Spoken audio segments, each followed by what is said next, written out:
Russell viper সাপ চলে আসছে মাননীয় স্পিকার। এই সাপ আসার কারণে সরকারে যখন সাপ আসে প্রকৃতিতে বেজি থাকে, এই বেজি করে কি সাপরে নিয়ন্ত্রণ করে, কিন্তু এই সরকারে দেখা যাচ্ছে বিভিন্ন জায়গায় রাসেল ভাইপার আছে কিন্তু বেজি ওই পরিমাণ নাই যে এই সাপরে ধরবে মাননীয়। আল হাকুল মুররু, সত্য কথাটাই তিতে লাগে। যে সত্য কথা বলবে তার কথাটা কিন্তু কি হবে, তিতে লাগবে। যে সত্য কথা বলবে তাকে সমাজের মানুষ দেখতে পারবে না, দেশের মানুষ দেখতে পারবে না।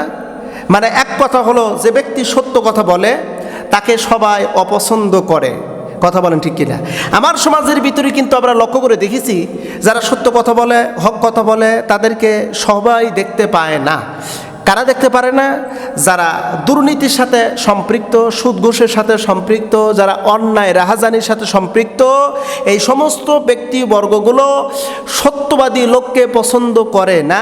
তদ্রূপভাবে আমরা সবাই জানি কিন্তু একটা বিষয়, আমার দেশের যেভাবেই হোক, আমি কিন্তু প্রমোট করার উদ্দেশ্যে আমি বলতেছি না, মূল বিষয়টা আমি বলতেছি, সত্য কথাটা সমাজের ভিতর প্রচার করলে তার অবস্থা কেমন হয়। আপনারা নাম শুনেছেন ব্যারিস্টার সুমন সাহেব। ব্যারিস্টার সুমন, ব্যক্তিগতভাবে আমি তার ব্যাপারে কোনো নেগেটিভ মন্তব্য আমি করি না, ব্যক্তিগতভাবে আমি তাকে নেগেটিভ মন্তব্য করি না। ইতিপূর্বে আমি তার কয়েকটা ভিডিও ফুটেজ দেখেছি, যদিও সে সোশ্যাল ওয়ার্কের সাথে কিন্তু সে সম্পৃক্ত, সোশ্যাল মিডিয়ার সাথে সে কিন্তু সম্পৃক্ত এমপি হওয়ার পূর্ব থেকেই, তখন থেকে আমি তারে চিনি। এই ব্যারিস্টার সুমন যখন এমপি হলো, সংসদে গেল, সংসদে যাওয়ার পর থেকেই তার কিন্তু ব্যাপক আকারে তাকে নিয়ে ব্যাপক টল শুরু হয়ে গেছে। সংসদ থেকে বের হয়ে আসলো, বের হয়ে এসে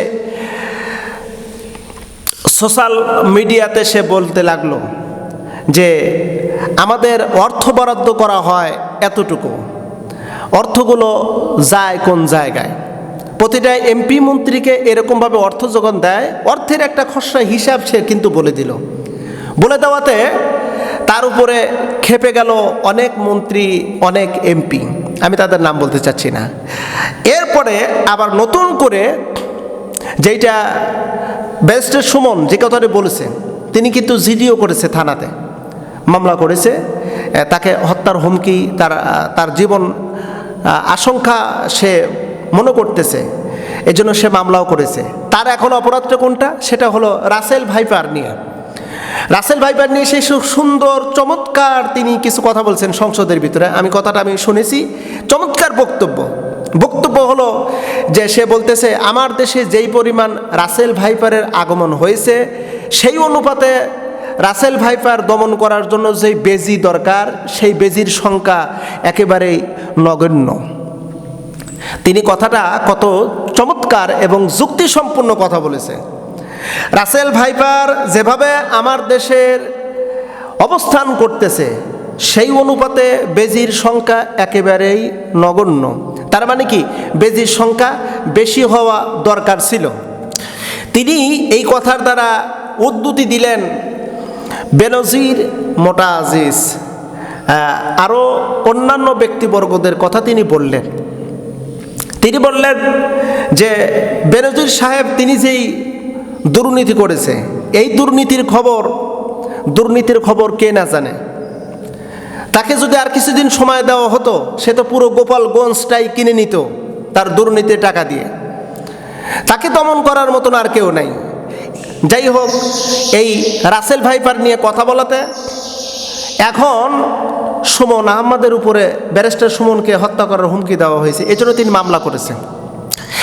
আমরা লক্ষ্য করে দেখেছি, যারাই হক কথা বলতেছে, সত্য কথাগুলো বলতেছে, তাদের উপরই কিন্তু জুলুম আসতেছে। এটা আপনি সরকারিভাবে বলেন, আর প্রশাসনিকভাবে বলেন, আর গ্রামগঞ্জের ভিতর বলেন, পাড়া মহল্লার ভিতর বলেন, এক কথা হলো মানে যে কোনো সাইটের কথা বলে, যে সত্য কথা বলবে তার উপরই আসবে হলো জুলুম, নির্যাতন। আল্লাহ পাক রব্বুল আলামিন তদ্রূপভাবে আমার নবীকে বললেন, নবী গো, আপনার উপর জুলুম আসবে। ইয়া হাসরাতান আলাল ইবাদি মা ইয়াতিহিম মির রাসূলিন ইল্লা কানু বিহি ইস্তাহসিউন। অনবী, আপনার উপর জুলুম আসবে, এটাই তো স্বাভাবিক। হে অত্যাচার সহ্য করনেওয়ালা নবী, আপনার উপরে শুধু নির্যাতন আসেনি, ইতিপূর্বে যতগুলো নবী রাসূল এসেছে সবার উপরে নির্যাতন এসেছে। ইতিপূর্বে যত নবী রাসূল এসেছে সমস্ত নবী রাসূলগণ হক কথা যারা বলেছে তাদের উপর নির্যাতন এসেছে। হক কথা বলেছে, বাড়িঘর ছাড়া করেছে। হক কথা বলেছে, এক এলাকা থেকে আর এক এলাকায় সরানো হয়েছে। হক কথা বলেছে, পরাত দিয়ে পুরো শরীরকে দ্বিখণ্ডিত করা হয়েছে। হক কথা বলেছে, হাতের উপরে পেরেক মারা হয়েছে। হক কথা বলেছে, জিহ্বার ভিতরে পেরেক লাগানো হয়েছে। আপনি রাসূল হক কথা বলেন, সত্য কথা বলেন, যার কারণে আপনার উপর নির্যাতন এসেছে, এটা নতুন কিছু নাই। যুগে যুগে যারা হক কথা বলবে তারাও নির্যাতনের শিকার হবে। আমাদের দেশেও কিন্তু অনেক ওলামায়ে কেরাম নির্যাতনের শিকার হয়েছে। যারা হক কথা বলেছে তাদের উপর নির্যাতন এসেছে। যারা হক কথা বলেছে তাদের উপরে জেল জুলুম জরিমানাও হয়েছে। আল্লাহর নবী সাল্লাল্লাহু আলাইহি সাল্লাম সে আবু তালিবের 3.5 বছর জেলখানার মধ্যে আবদ্ধ ছিলেন। নবীজির পরে খোলাফায়ে রাশিদিন, এর পরের যুগ হলো তাবেঈন, তারপরে হলো তাবেঈন। আমরা যতগুলো দেখেছি, আমরা যতটা লক্ষ্য করেছি, যুগে যুগে যে সমস্ত মর্দে মুজাহিদ হক কথাগুলো বলেছে তাদের উপর নির্যাতন এসেছে। ইমাম আবু হানিফা জেল খেটেছেন, মুহাম্মদ ইবনে হাম্বল জেল খেটেছেন, ইমাম মালিক জেল খেটেছেন, ইমাম শাফি জেল খেটেছেন। আপনি কার কথা বলবেন? এই যুগের শ্রেষ্ঠ রাহবার তিনিও জেল খেটেছেন, জেলের ভিতরে তার মৃত্যু হয়েছে।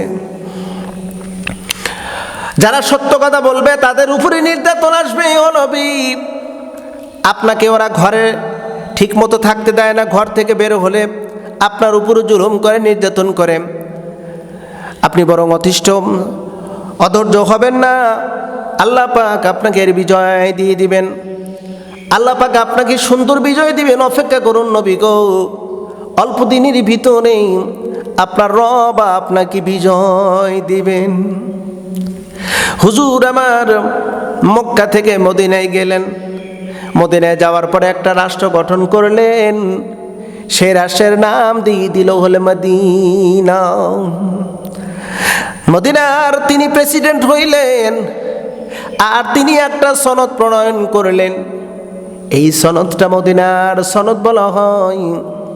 শুধু মদিনার সনদ নয় রে ভাই, ঐতিহাসিক পি.কে. হিট্টি বলেছে, পৃথিবীতে যত রাজা বাদশাহ এসেছিল, আছে এবং আসবে, এত সুন্দর করে সনদ তৈরি করা, এত সুন্দর করে আইন তৈরি করার মতন রাজা বাদশাহ এই পৃথিবীর জমিনে আর একটাও আসবে না। মদিনার সনদ গঠন করলেন রাহমাতুল লিল আলামিন। তিনি যখন আমার রাষ্ট্রপ্রধান হলেন, ইসলামের বিজয় ধীরে ধীরে শুরু হয়ে গেল। পাতপাত করে দেশ থেকে নগরে, নগর থেকে দেশে, জনপদে জনপদে, রাষ্ট্রে রাষ্ট্রে, পুরো আরব বিশ্বের ভিতরে যখন কালেমার দাওয়াত পৌঁছে গেল, আল্লাহ পাক পূর্বেই বলেছিলেন, নবী গো, আপনি শুধু একটু সহ্য করেন, ধৈর্য সহকারে আপনি আপনার রবকে ডাকেন, আর আপনার রব বিজয় দিয়ে দেবে। যারা হক কথা বলবে তাদের উপর নির্যাতন আসবে, এটাই স্বাভাবিক। যারা হক কথা বলবে তাদের উপর নির্যাতন আসবে, এটাই স্বাভাবিক। ঠিক কিনা? হক কথা বললেই নির্যাতন আসবে, অস্বাভাবিক কিছুই না। কিন্তু আমরা তো ভয় পাই, হক কথা দেখলেই হক কথা বলা থেকে দূরে থাকি। রিসেন্টলি এমন একটি অবস্থা হয়ে গেছে সমাজের ভিতরে,